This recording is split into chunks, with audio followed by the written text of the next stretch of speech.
October 29, 2025 மாலை. கோவை மாநகராட்சி மத்திய மண்டலம் 80வது வார்டில் பொது சுகாதார குழு தலைவர் 80வது வார்டு மாமன்ற உறுப்பினரும் பே. மாரிசெல்வன் அவர்கள் தலைமையில் தர்மராஜா கோவில் வீதியில் உள்ள மாநகராட்சி சமுதாய கூடத்தில் நகராட்சி நிர்வாகம் மற்றும் குடிநீர் வழங்கல் துறை சார்பில் சிறப்பு வார்டு சபா கூட்டம் நடைபெற்றது. மேலும் இந்த வார்டு சபா கூட்டம் பொதுமக்கள் மற்றும் அதிகாரிகளுக்கு இடையே நேரடி தொடர்பை ஏற்படுத்தி வார்டின் வளர்ச்சிப் பணிகளை துரிதப்படுத்த உதவியது. 80வது வார்டு மக்களுக்கு தேவையான அடிப்படை வசதிகள், குடிநீர் விநியோகம், சுகாதாரம் உள்ளிட்ட பல்வேறு விஷயங்கள் குறித்து மாமன்ற உறுப்பினர் முன்னிலையில் வார்டு சபா கூட்டத்தில் மனுக்களை பொதுமக்கள் வழங்கினார்கள். பொதுமக்களிடம் கோரிக்கைகளை கேட்டறிந்து மனுக்களை பெற்று சம்பந்தப்பட்ட குறைகளை உடனடியாக தீர்வு காண நடவடிக்கை எடுக்கப்படும் என்று கூறினார்கள்.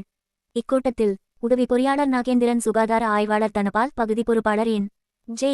முருகேசன், வார்டு செயலாளர் நா. தங்கவேலன், அரசு அலுவலர்கள், அனைத்து கட்சி நிர்வாகிகள், பொதுமக்கள் மற்றும் கழக நிர்வாகிகள் ஏராளமானோர் இந்த சிறப்பு வார்டு சபா கூட்டத்தில் கலந்து கொண்டனர்.